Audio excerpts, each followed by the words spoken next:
Well, this is another creative item I'm going to make for a birthday of a Star Trek fan, and she once saw a shirt with the only the serial number of the Enterprise on it. Somebody was wearing it, and she really made it known that she liked that shirt because it was supple and only Star Trek fellow fans would recognize it, and other people would think it's just a shirt with a general number on it. So I'm going to create one for her. I bought a yellow shirt in her size. Yellow is her favorite color. Um, and I bought these letters and numbers from AliExpress. They are not extremely large, but I also wanted to keep that number supple, uh, subtle. Anyway, I specifically bought these. They are a little bit hard to find on AliExpress because most numbers and letters are different. But these you can connect together, and that means you don't have to measure exactly the distances between it. You have, of course, the distance between words and the numbers, of course, but you can connect these, and then they already have the nice space between them. I'm going to stick them on the shirt with this tape, which is easily removable to keep them all in their place. Only problem is, of course, I need to do NCC and a dash and on 1701. But of course, I don't have doubles of these letters, so I have to think very carefully how I am going to do that and keep the distances correct. If I'm going to use this stuff more often, I will buy another set because it's difficult to work without the double letters you need. I symbolically added the B, which will become a C, of course,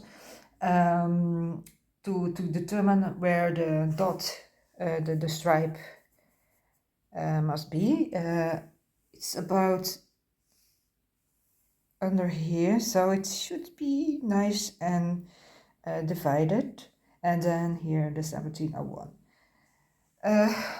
I of course cannot really determine where it will be on her body, so I'm hoping it will not be on a weird place. That is something I can't help. It's supposed to be there, I think, reasonably high on her body. I think I'm first going to draw them with textile markers, and if they don't look good, I could always make a little edge with stitches around them so they are more defined.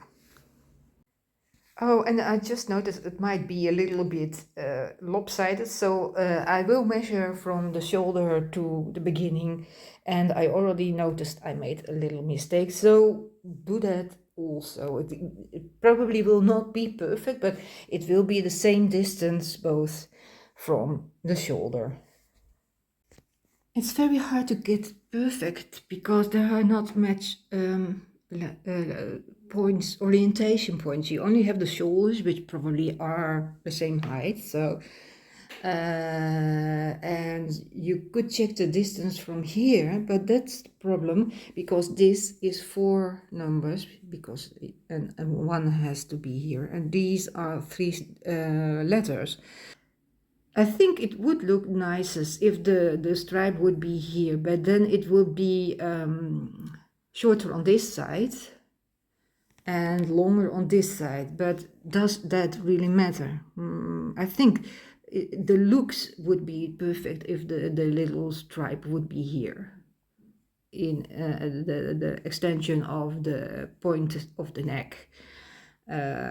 So I have to accept that they will not be evenly divided. Okay, and now to decide which color I'm going for. I have to take into account that the background is yellow. So that means if I'm going to use blue, first of all, will it cover the yellow? And second of all, won't it be changing the blue into maybe something greenish? So I'm thinking I might have to go for black. This is the first time I'm using a textile marker and a template on a material which is stretchy. I normally am used to using it on cotton, which does not stretch.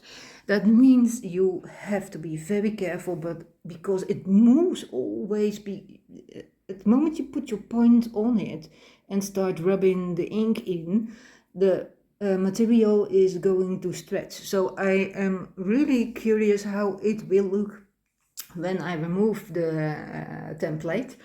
I've created a reference point where I should put the C, and if I remove the C, it should be put with the little slide under the orange pin. Very excited because I'm going to pull off the N and the C. Okay, I'm always honest with you, as you know. The N I have done with the strokes, and the C I have done with the dabbing, and maybe it's coincidence, but the N is sharper than the C. So that's something to take into account, that maybe you still need to do those subtle strikes and try to keep the material as calm as possible. Well, they seem to be in a straight line approximately, according if I put this under it. So just wish me luck, and I'm going to go for the technique I used on the first letter. I just now realized that maybe it's not the technique per se, but the way the letter is built. So we now will have a perfect example. I have done the technique of this one, which is sharper, on this one. And if it turns out to be like this, then technique does not matter, but it's just simply the way the letter is built up. And here we are, and as you can see, it is the technique that is better. So strokes, but trying to keep the material as good as possible on its place. Oh, and for the stripe in the middle, I'm going to use the one, and then of course do not do this little part, so it will be the same letter size and the same letter type, because from my hands it will be a mess. So I'm going to use the one for that creatively. Oh, by the way, I pushed extra into the corners in the hopes of indeed making it as sharp as possible. Well, this looks okay. They are well connected and they are at the same height, so I'm going to do the one now. And here it is. And yes, this one is a little bit irritating, but I'm afraid that if I try to correct it, I will make it even worse. So I might think about keeping it that way. And okay, it's maybe, I don't know, but it looks nicely and it's elegant. And now I only have to do the stripe between them. By the way, if you're really using letters or numbers, don't forget to clean them with kitchen towel, so you don't accidentally make an impression that should not be there. I've used the pin, which I had pinned straight down here, to find the middle. The stripe is a little bit longer than it should be. Maybe it should be like this. But since everything is kind of in an elegant, written in an elegant way, I think I'm going for the longer stripe, which also has to do with the spaces in between. Phew, and the reveal. It probably will not be as tight because I did not do this part, but it will be a stripe. And here it is. Okay, it does not look exceptional, but it's kind of elegant, and maybe they are a little bit, I don't know, like this. As I said, it's kind of elegant. I'm very proud of it, kind of, really, yeah. So if you enjoy this realistic video, please like or subscribe or react, and thank you for watching. Bye.